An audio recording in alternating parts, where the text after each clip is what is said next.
जूठी शान। एक जंगल में पहाड़ की चोटी पर एक किला बना था। किले के एक कोने के साथ बाहर की ओर एक विशाल ऊंचा देवदार का पेड़ था। किले में उस राज की सेना की एक टुकड़ी तैनात थी।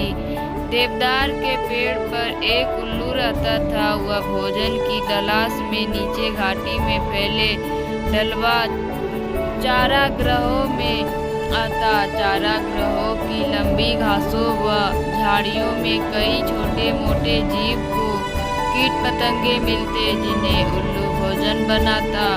निकट ही एक बड़ी झील थी जिसमें हंसों का निवास था। उल्लू पेड़ पर बैठा झील को निहारा करता। उसे हंसों का तैरना व उड़ना बहुत अच्छा लगता था। हंसी एकदम दूध सा सफेद बुलबुला शरीर,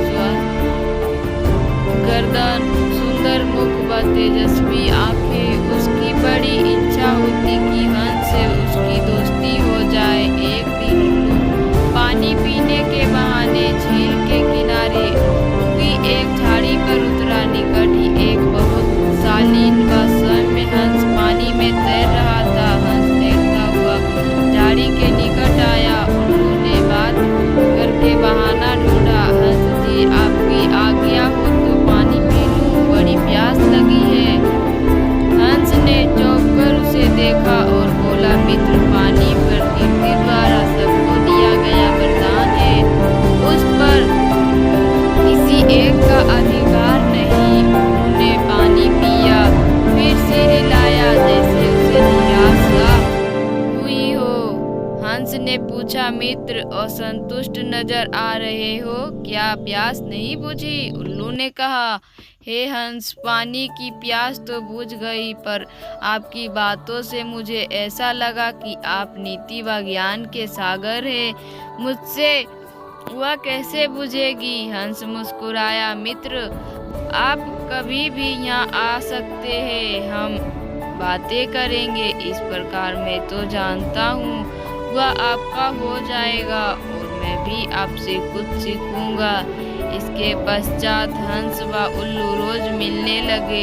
एक दिन हंस ने उल्लू को बता दिया कि वह वास्तव में हंसों का राजा हंसराज है। अपनी असली परिचय देने के बाद हंस अपने मित्र को निमंत्रण देकर अपने घर ले आया। शाही ठाठ थे, खाने के लिए कमल व नीरसगीर के फूलों के व्यंजन परास दिए गए थे। उल्लू को पता मोती पेश किए गए। अब हंसराज उल्लू को महल में ले जाकर खिलाने पिलाने लगा। रोज दावत होती। उसे डर लगने लगा कि किसी दिन साधारण उल्लू समझकर हंसराज दोस्ती न तोड़ ले। इसलिए स्वयं वो हंसराज की बराबरी का बनाए रखने के लिए उसने झूठ कह दिया कि वह भी उल्लुओं का राजा उल्लूराज है। झूठ कहने के बाद उल्लू को लगा कि उसका भी फर्ज बनता है कि हंसराज को अपने घर बुलाए। एक दिन उल्लू ने दुर्ग के भीतर होने वाली गतिविधियों को गैर से देखा और उसके दिमाग में एक युक्ति आई। उसने गुरु की बातों को खूब ध्यान से समझा, सैनिकों के कार्यक्रम नोट किए, फिर वह चला गया हंस के पास। जब वह झील पर पहुंचा था तब उल्लू को देखते ही हंस बोला, मित्र, आप इस समय? उल्लू ने उत्तर दिया, हाँ मित्र, मैं आपको आज अपना घर दिखाने व अपना मेहमान बनाने के लिए ले जाने आया हूँ। मैं कई बार आपका मेहमान बना हूँ, मुझे भी सेवा का मौका दीजिए। हंस ने टालना चाहा, मित्र, इतनी जल्दी क्या है, फिर कभी चलेंगे। उल्लू ने कहा, आज तो आपके बिना नहीं जाऊंगा। हंसराज को उल्लू के साथ जाना ही पड़ा। पहाड़ की चोटी पर बने किले की ओर इशारा कर उल्लू उड़ते उड़ते बोला, वह मेरा किला है। हंस बड़ा प्रभावित हुआ। वो दोनों जब उल्लू के आवास वाले पेड़ पर उतरे तो किलों के सैनिकों की परेड उल्लू दुर्ग के सैनिकों के कार्यक्रम को याद कर चुका था, इसलिए ठीक समय पर हंसराज को ले आया था।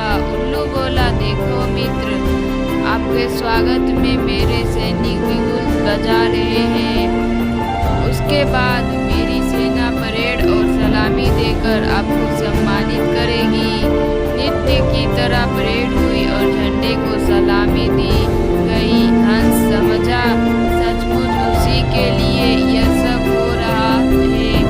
अतः हंस ने गदगद होकर कहा, धन्य हो मित्र, आप तो एक शूरवीर राजा की भांति ही राज कर रहे हो। उल्लू ने हंसराज पर रोब डाला, मैंने अपने सैनिकों को आदेश दिया है कि जब तक मेरे प्रमित्र राजा हंसराज मेरे अतिथि है तब तक इसी प्रकार रोज बिगुल बजे व सैनिकों की परेड सुन निकले।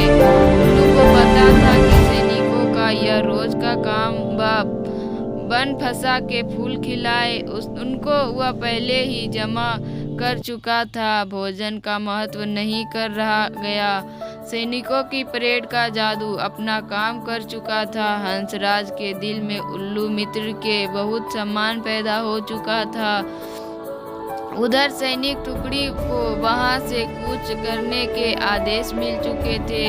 दूसरे दिन सैनिक अपना सामान समेटकर जाने लगे तो हंस ने कहा, मित्र देखो, आपके सैनिक आपकी आज्ञा लिए बिना कहीं जा रहे हैं। उल्लू हड़बड़ाकर बोला, किसी ने उन्हें गलत आदेश दिया होगा, मैं अभी रोकता हूँ उन्हें। ऐसा कहकर हूँ करने लगा। सैनिकों ने उल्लू को गुनगुन आया सुना व अपशकुन समझकर जाना कर दिया। दूसरे दिन फिर सैनिकों के नायक ने क्रोधित होकर सैनिकों को मनहूस उल्लू को तीर मारने का आदेश दिया। एक दिन सैनिक ने तीर छोड़ा। तीर उल्लू की बगल में बैठे हंस को लगा।